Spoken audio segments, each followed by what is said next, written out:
Father, the Son, and of the Holy Spirit. Amen. The grace of our Lord Jesus Christ and the love of God and the fellowship of the Holy Spirit be with you all. And with your spirit.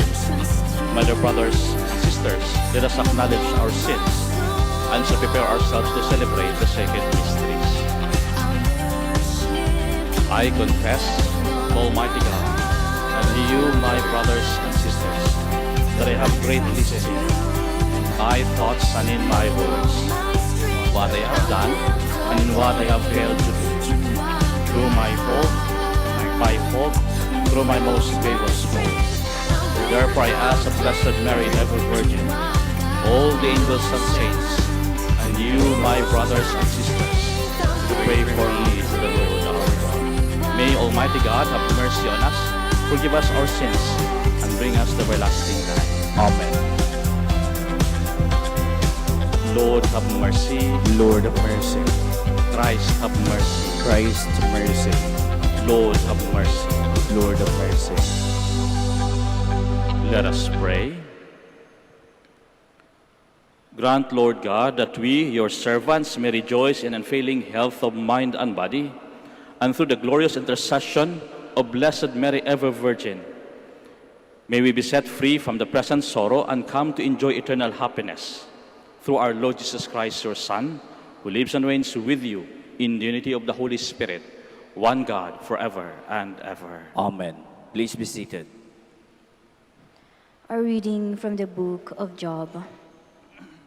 Job answered the Lord and said, I know that you can do all things, and that no purpose of yours can be hindered. I have dealt with great things that I do not understand, things too wonderful for me, which I cannot know. I had heard of you by word of mouth, but now my eye has seen you. Therefore I disown what I have said, and repent in dust and ashes. Thus the Lord blessed the latter days of Job more than his earlier ones, for he had 14,000 sheep, 6,000 camels, 1,000 yoke of oxen, and 1,000 she-asses. And he had 7 sons and 3 daughters, of whom he called the first Jemima, the second Keziah, and the third Keren-hapuk. In all the land no other women were as beautiful as the daughters of Job, and their father gave them an inheritance along with their brothers. After these, Job lived 140 years, and he saw his children, his grandchildren, and even his great-grandchildren. Then Job died, old and full of years. The word of the Lord. Thanks be to God.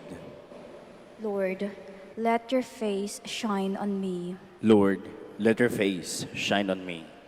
Teach me wisdom and knowledge, for in your commands I trust. Lord, let your face shine on me.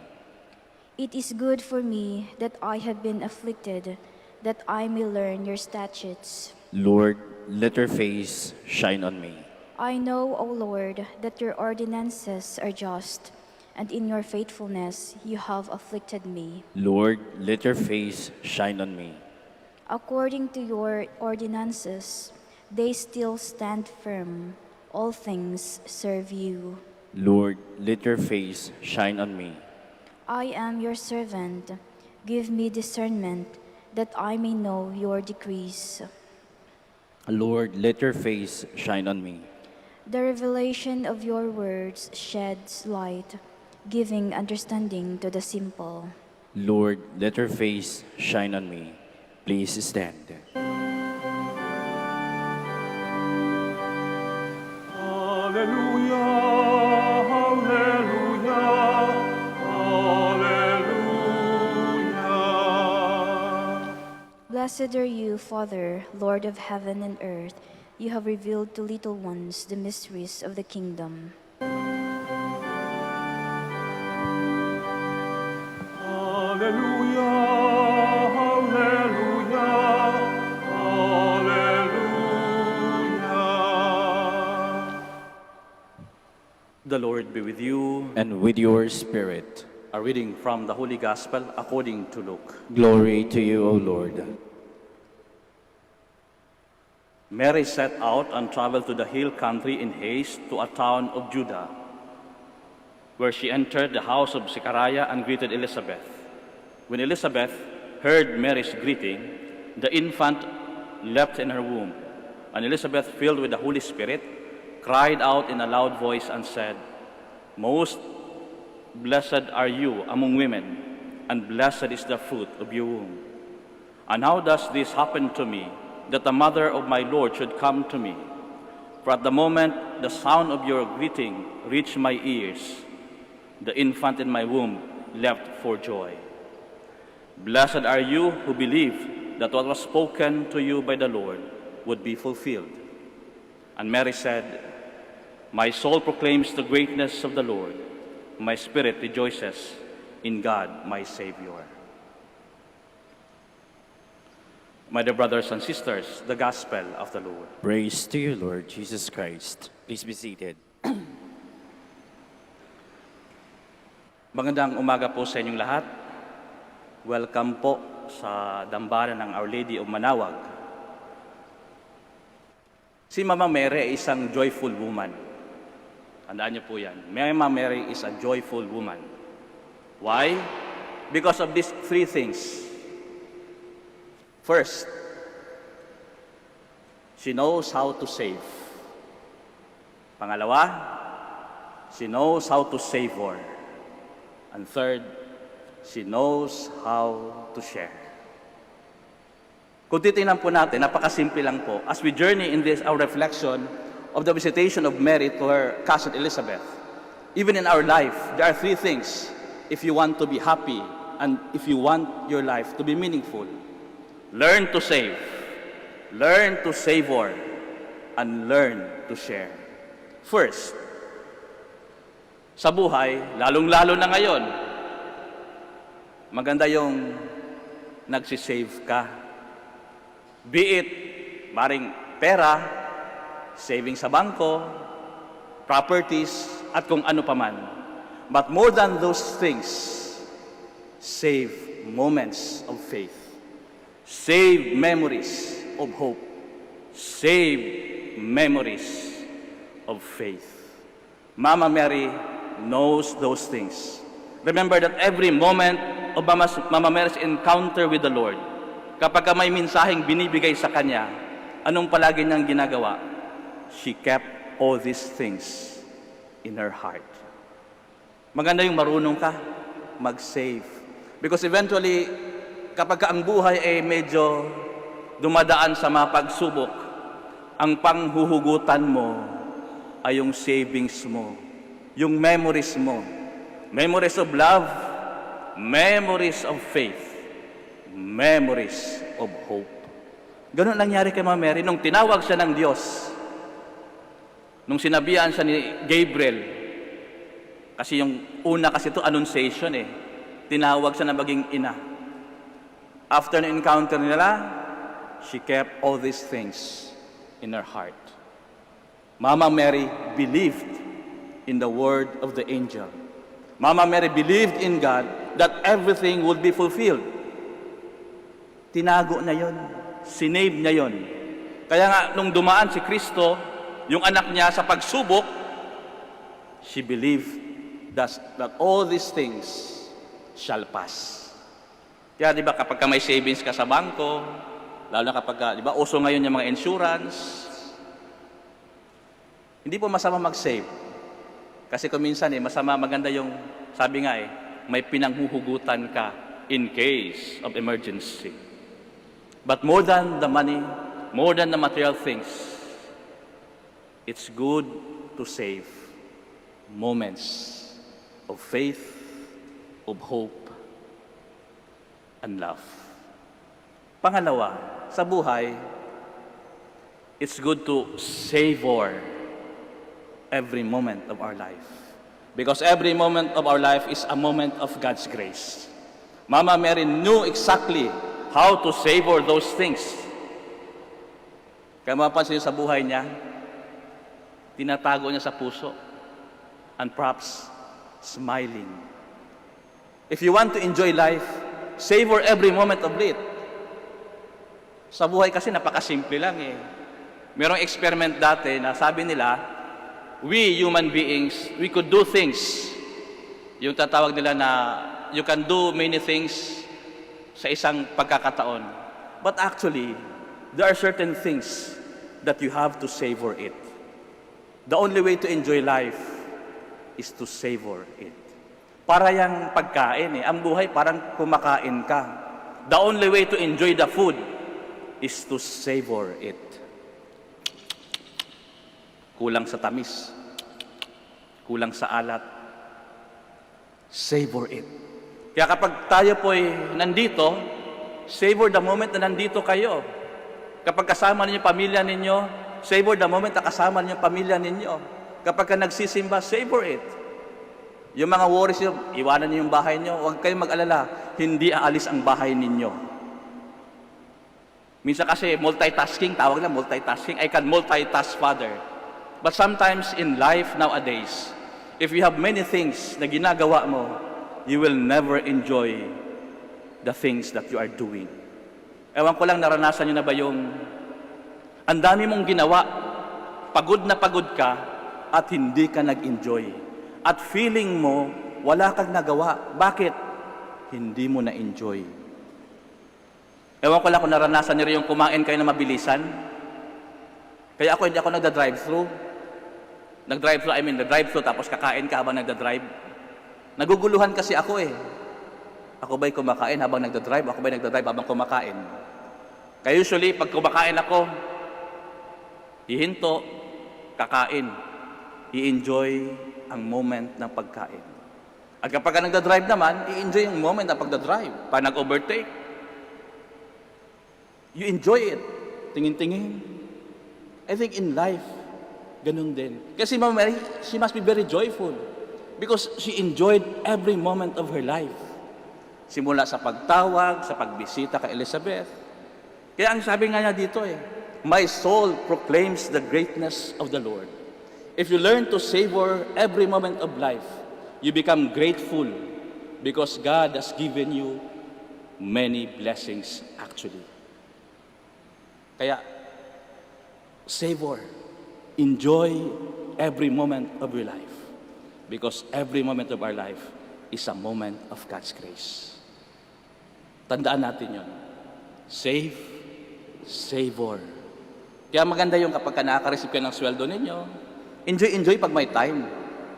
Kasi mahirap yung, ang laki-laki ng savings ninyo, meron kayong 50 million o kaya palagay na natin, 5 million sa bangko, bigla kayong nabangga, wag naman sana, patay, anong gagawin ng 5 million? Panlibing sa inyo. Kaya ako minsan sa aming mga kakapatid, we encourage each one na magmamasyal naman tayo. Let's save memories. Let's savor it. That is the enjoy life. Because these moments are moments of God's grace. Kaya kahit itong visitation, yung visitation ni Mary sa ni Elizabeth, is an encounter of blessings. Yung dalawang buntis. Kung titignan natin yung buhay ni Maria, batang-bata, nagdalang tao.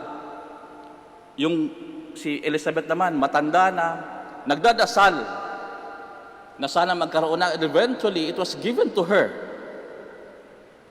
And when you savor it, you cannot but be grateful. Savor every moment of it. Yung pangatlo po, yung panghuli, share. Tandaan niyo po yung ito, that the fullness of God's grace is only when it is shared with people that we love. Ang kaganapan ng isang biyaya ay nagiging ganap lamang itong biyaya kapag ito po'y ating ibinabahagi sa iba. Kaya kapag nakaka-receive ka ng biyaya, you share it. Because blessing is supposed to be shared. Kaya anong nangyari kay Mary? nung na-receive niya ang news, siya po'y nagdadalang tao. Na-receive niya yung news na si Elizabeth, yung kanyang pinsan, nagdadalang tao din. Anong ginawa niya? Dali-dali siyang pumunta kay Elizabeth at ibinahagi ang grasya na kanyang na-receive. It is an encounter. It is a sharing of blessing. Kaya nga, kung titignan ninyo sa buhay, people who knows how to share their blessings to people are usually grateful people and happy people. Ewan ko lang kung naranasan nyo na mag-Christmas mag-isa. Mahirap. Naranasan ko na mag-Christmas mag-isa. Nung nasa Jensen ako, siyempre, may mga friends naman kami na mga mayayaman, nagbigay sa table namin doon, naasan pa ako doon, may lechon, may mga cake, salad, halos lahat ng mga prutas. Ang problema, ako lang mag-isa. Anong gagawin ko doon? Maglagay ako ng salamin sa gilid. Babatiin ko sarili ko. Merry Christmas, Norman. Merry Christmas, Father Kilakil. Mag-isa lang ako, kakainin ko yung mag-isa. Isang buong lechon, kakainin ko. Ano mangyari sa akin? Ma-high blood ako, ma-hospital ako. Mag-isa mo. Dadali ako sa ospital, mamatay ako. Mag-isa ka rin. Kaya yung people ng mga tao hindi marunong magbahagi, mahirap yun. Baka mamatay ka mag-isa mo. Kaya alam mo anong ginawa ko? May kapitbahay kami. Sabi, Father, dito ka na, Father. Kaya sabi ko, dalhin niyo lahat ng pagkain sa convent. Doon nakipag-videoke ako. Nag-enjoy pa ako. Imagine mo, kakain ka mag-isa doon. Tandaan niyo po that the fullness of our life, it's only when we know how to share it with other people. Kaya nga si Maria, ganun ang ginawa. Nung nalaman niya ang grasya ng Diyos at natanggap niya, anong ginawa niya? She shared it with Elizabeth. Service. Nagserbisyo siya kay Elizabeth. Katanda natin sa buhay. Napakasimple lang po ang buhay. If we know how to save good memories, good moments of faith, hope, and love, kapag may pinagdadaanan tayo ngayon, madadaanan na natin. Because we know that when we know how to savor it, we can survive through it. And at the end, we become grateful and we share the blessings that we have. Ewan ko lang parang lang yan ang grasya ng Diyos kunin mo, yan, namnamin mo, ibahagi mo. Try nyo, kapag naka-receive kayo, ganun lang kayo. At kapag hindi nyo pwedeng, pag hindi nyo pakakawalan yan, eventually titigas yan at hindi na mabubuksan. Kaya nga ang blessing, madalas, dumadaan lang yan. Kaya kami mga pare, pag may nagbe-bless sa amin, anong ginagawa? Open hand. Nakita na ba kayo ng pare na nag-bless ganun? Usually, ang blessing ng pare, open hand. Bless you, bless you.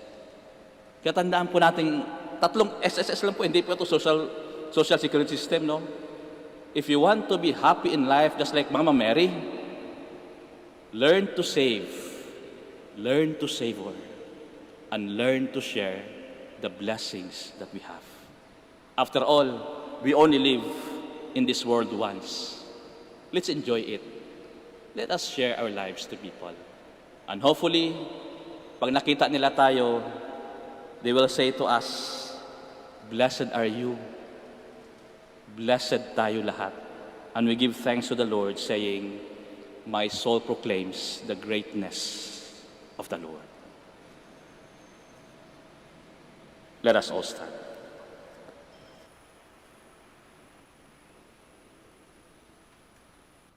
Even to Mary, life was a simple task, but she had faith in God, and so she could remain full of great courage in all circumstances. Let us too pray with faith to God, who loves us, and let us say, "Lord, make our faith grow." Lord, make our faith grow.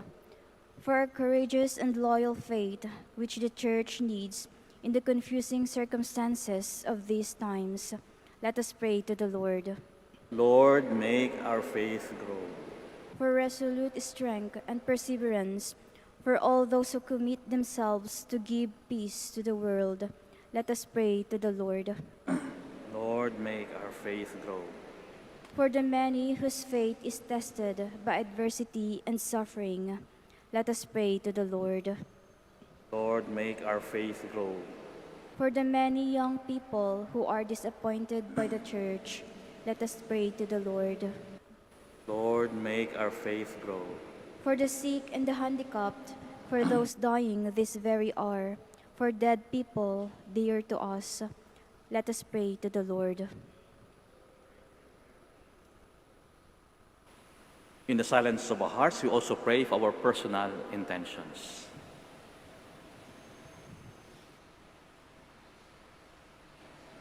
God, you are good and you want to make all people happy, but when we are sorely tested, it is difficult to have faith. With the help of Mary, we ask you for much faith, for joy and courage, for ourselves and for others. Grant this through Christ our Lord. Amen. Please be seated.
Please stand.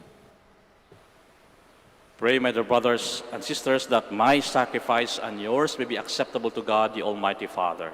May the Lord accept the sacrifice at your hands for the praise and glory of his name, for our good and the good of all his holy church. Receive, O Lord, we ask, the prayers of your people with the sacrificial offerings, that through the intercession of Blessed Mary, the mother of your Son, no petition may go unanswered, no request be made in vain, through Christ our Lord. Amen. The Lord be with you. And with your spirit, Lift up your hearts. we lift them up to the Lord. Let us give thanks to the Lord our God. It is right and just. It is fully right and just, our duty and our salvation, to praise your mighty deeds in the exaltation of the saints, and especially as we celebrate the memory of the Blessed Virgin Mary, to proclaim your kindness as we echo her thankful hymn of praise. For truly, even to earth's ends, you have done great things and extended your abundant mercy from age to age. When you look on the lowliness of your handmaid, you gave us through her, the author of our salvation, your Son, Jesus Christ, our Lord. Through him, the host of angels adores your majesty and rejoices in your presence forever. May our voices, we pray, join with theirs in one chorus of exultant praise as we acclaim. Holy, holy, holy, Lord God of hosts. Heaven and earth are full of your glory. Hosanna in the highest. Blessed is he who comes in the name of the Lord. Hosanna in the highest. Please kneel. You are indeed holy, O Lord, the fount of all holiness. Make holy, therefore, these gifts, we pray, by sending down your Spirit upon them like the dewfall, so that they may become for us the body and blood of our Lord Jesus Christ. At the time he was betrayed and entered willingly into his passion, he took bread and giving thanks, broke it, and gave it to his disciples, saying, "Take this, all of you, and eat of it, for this is my body, which will be given up for you."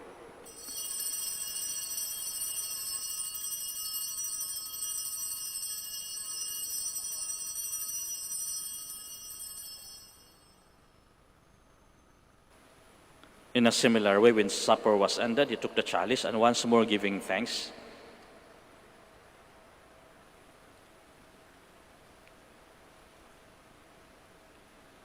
In a similar way, when supper was ended, he took the chalice, and once more giving thanks, he gave it to his disciples, saying, "Take this, all of you, and drink from it, for this is the chalice of my blood, the blood of the new and eternal covenant, which will be poured out for you and for many, for the forgiveness of sins. Do this in memory of me."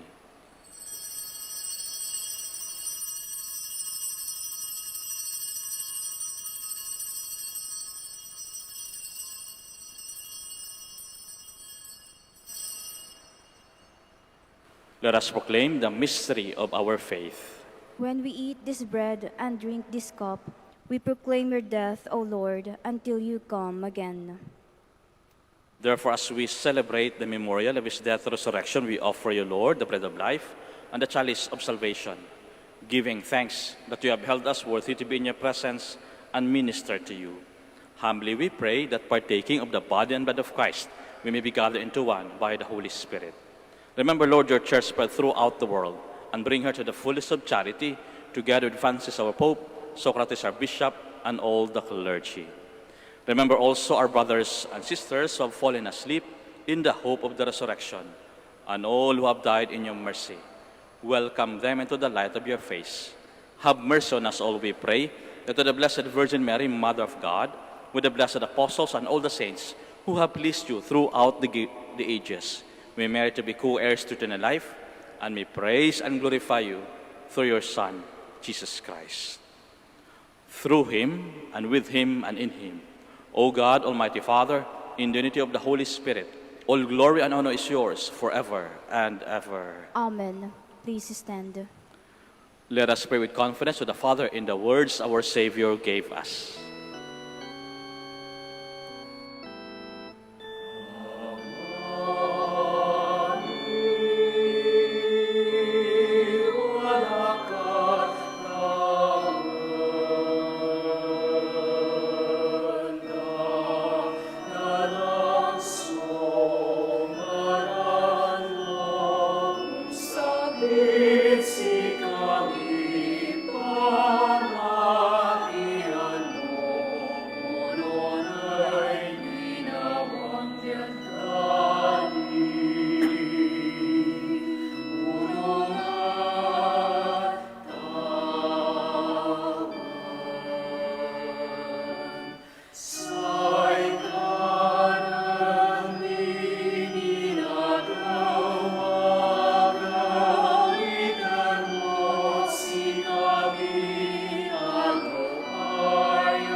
Deliver us, Lord, we pray, from every evil. Graciously grant peace in our days, that by the help of your mercy, we may be always free from sin and safe from all distress, as we await the blessed hope and the coming of our Savior, Jesus Christ. For the kingdom, the power, and the glory are yours, now and forever. Lord Jesus Christ, who said to the apostles, "Peace I leave you, my peace I give you," look not on our sins, but on the faith of your church, and graciously grant her peace and unity in accordance with your will, who live and reign forever and ever. Amen. The peace of the Lord be with you always. And with your spirit. Now let us offer each other the sign of peace. Peace be with you.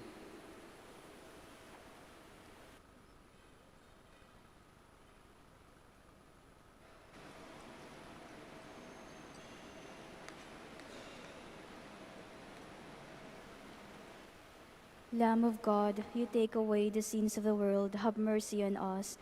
Lamb of God, you take away the sins of the world, have mercy on us. Lamb of God, you take away the sins of the world, grant us peace. Please kneel.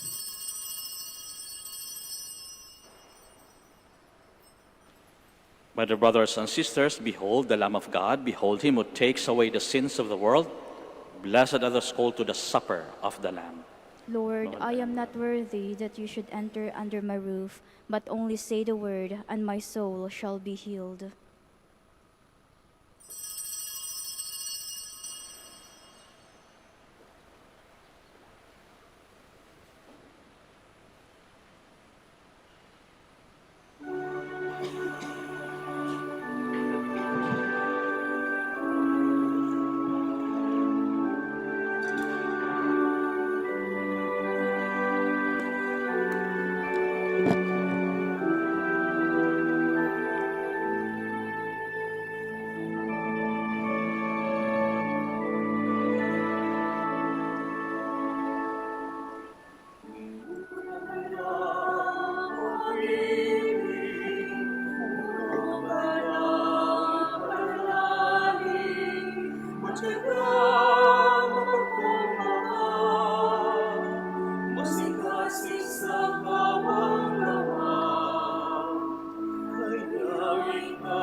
Kahit una ika'y nagulungan sa balita ng anghel, di nagpatinag sa takot, magpusik kay sumunod. Narito ako ang alipin ng Panginoon.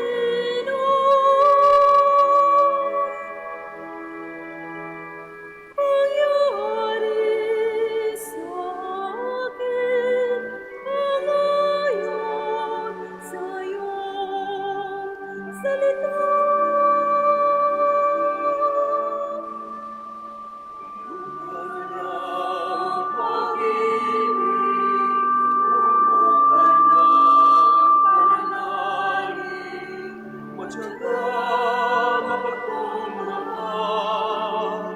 Masingasig sa tawang gawa, kaya ikaw ang napili sa lahat ng nilikha, upang dalhin sa sinapupunan ang anak na nakita.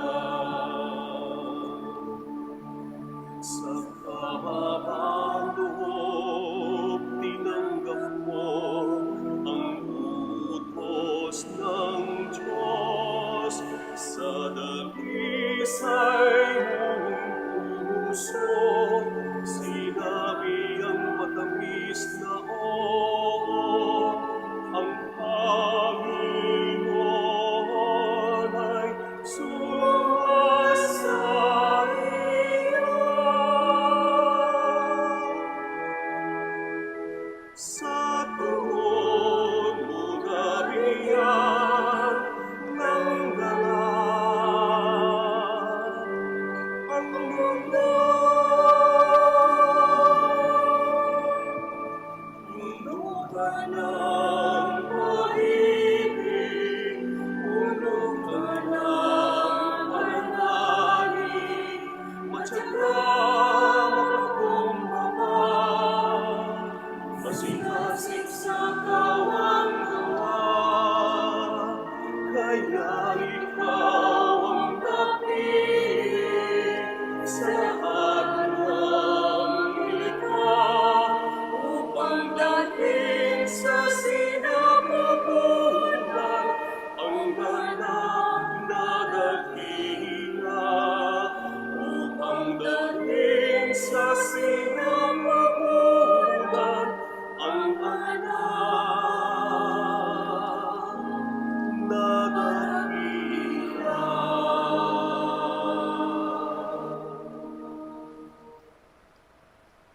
Please stand.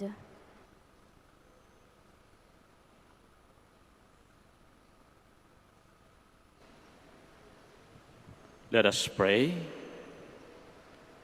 As we receive this heavenly sacrament, we beseech you, O Lord, your mercy, that we who rejoice in commemorating the Blessed Virgin Mary may, by imitating her, serve worthily the mystery of our redemption through Christ our Lord. Amen. Please kneel for the Ratio Imperata. God, our Father, we come to you in our need to ask your protection against the COVID-19 that has claimed lives and has affected many. We pray for your grace for the people tasked with studying the nature and cause of this virus and its disease, and of stemming the tide of its transmission. Guide the hands and minds of medical experts that they may minister to the sick with competence and compassion, and of those government and private agencies that must find cure and solution to this pandemic. We pray for those afflicted. May they be restored to health soon. Grant us the grace to work for the good of all and to help those in need. Grant this through our Lord Jesus Christ, your Son, who lives and reigns with you in the unity of the Holy Spirit, God forever and ever. Amen.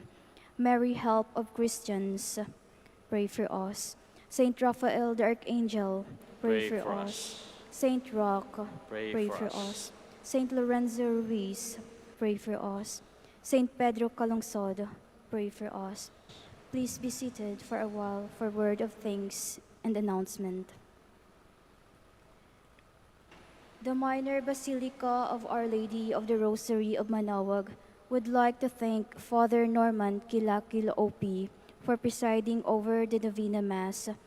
We would also like to thank the Word Proclaimers, Eucharistic Ministers, Knight of the Altar, and ushers for actively participating in the Eucharistic celebration and being one in honoring the Blessed Mother.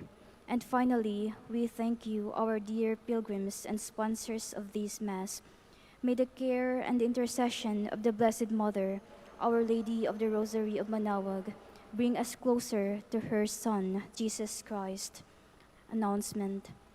The Feast of Our Lady of the Rosary of Manaoag will be on October 4, 2020, first Sunday of October. The schedule of Masses on that day will be the following: 6 a.m., 8 a.m., 10 a.m., 12 noon, 1:30 p.m., and the High Mass at 4 p.m., to be presided by His Excellency Socrates B. Villegas, D.D., Archbishop of Lingayen, Dagupan, and to be followed by sending off of the pilgrim image to all the streets of the Poblacion of Manaoag. Please light a candle outside your homes as the image of the Apo Bakut passes by, and be concluded with the closing ceremony. See you all here or join us live stream via Facebook, YouTube, and Manaoag Dominican Radio 102.7 FM. Thank you. Please stand. The Lord be with you, And with your spirit. and may Almighty God bless you, the Father, the Son, the Holy Spirit. Amen. The Mass is ended. We go in peace. Thanks be to God. We shall now have the prayer for the blessing of the sick. God, our Almighty Father, by your blessing, you give us strength and support in our frailty. Turn with kindness toward our sick brothers and sisters. Free them from all illness and restore them to good health, through the intercession of Our Lady of the Rosary of Manaoag, so that in the sure knowledge of your goodness, they will gratefully bless your holy name. We ask this through Christ our Lord. Amen. Prayer for the blessings of rosaries and other religious articles in memory of the mysteries of the life, death, and resurrection of our Lord Jesus Christ, and to the honor and glory of the Blessed Virgin Mary, Mother of Christ, Mother of the Church, Our Lady of the Rosary of Manaoag.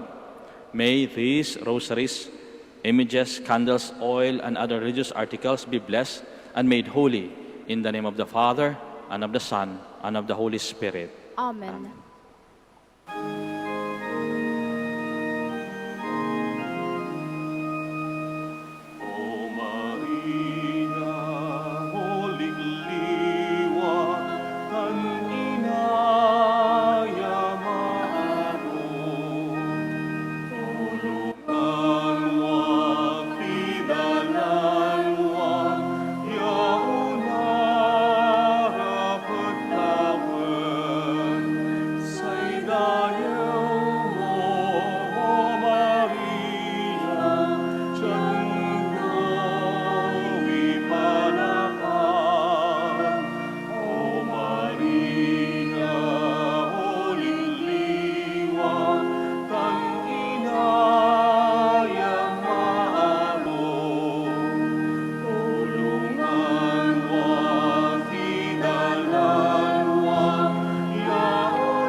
Maria, 전도 위반하라. 오 마리아, 홀리와 건딩하여 마로 수루난과 이단난과 야옹나라 번다문.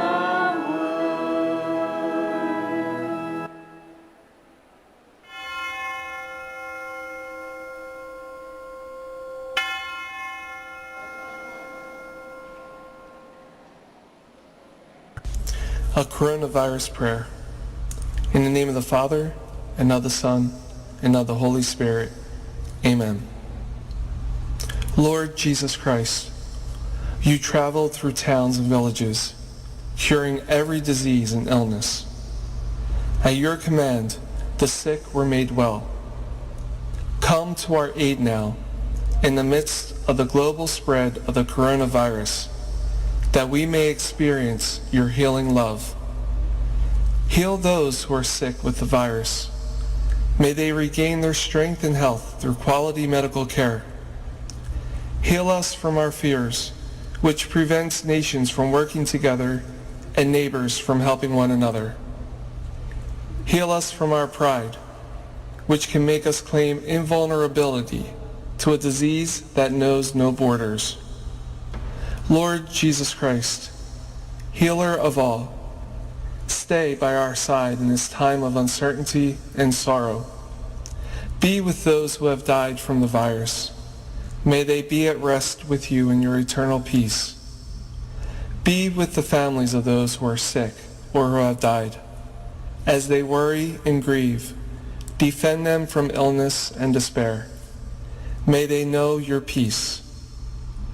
Be with the doctors, nurses, researchers, and all medical professionals who seek to heal and help those affected and who put themselves at risk in the process. May they know your protection and peace.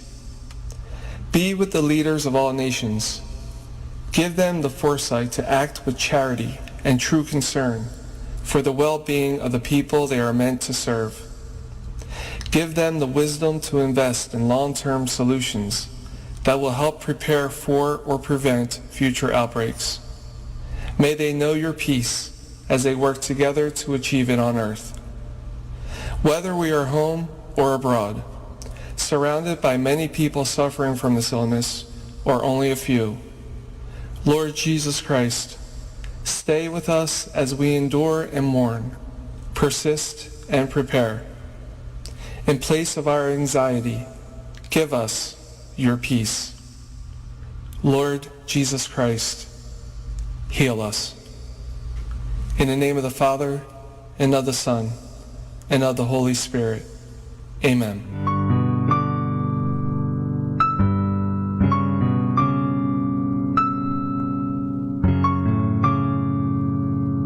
Prayer for our OFW.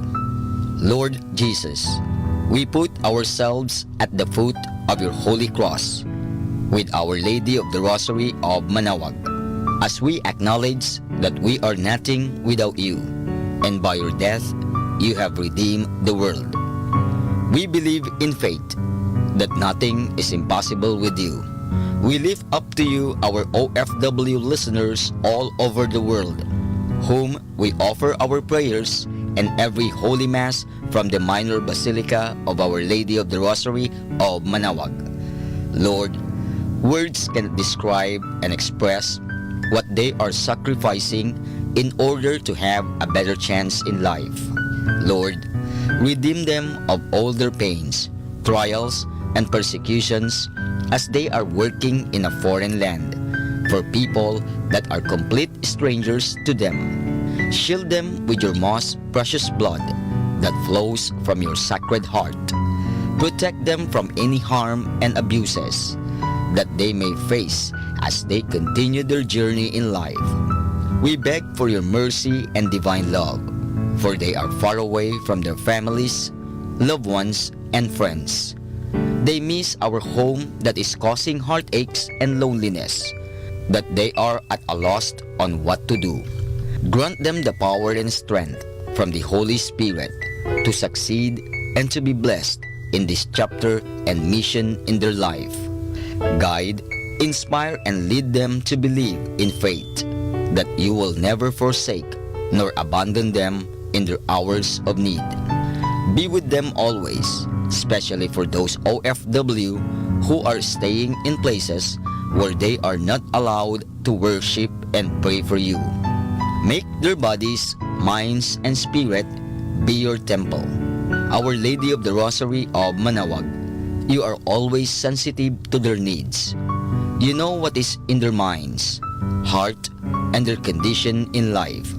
We love you as we ask you to cover them, their families, loved ones, and friends with your mantle of love and protection.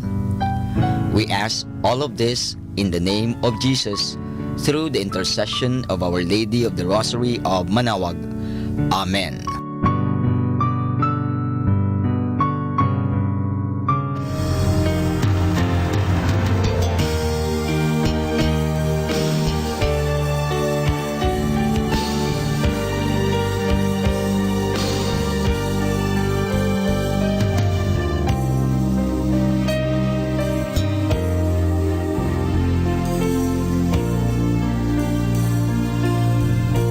Prayer for priests.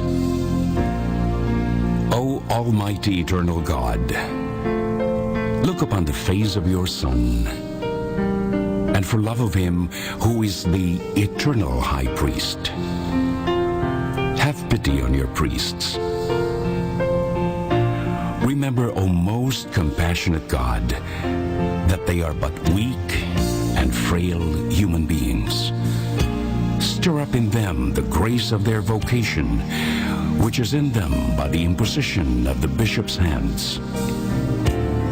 Keep them close to you, lest the enemy prevail against them, so that they may never do anything in the slightest degree unworthy of their sublime vocation. O Jesus, I pray for your faithful and fervent priests, for your unfaithful and tepid priests, for your priests laboring at home or abroad in distant mission fields, for your tempted priests, for the lonely and desolate priests, for your young priests, for your dying priests, for the souls of your priests in purgatory. But above all, I commend to you the priests dearest to me, the priest who baptized me, the priests who absolved me from my sins, the priests at whose masses I assisted, and who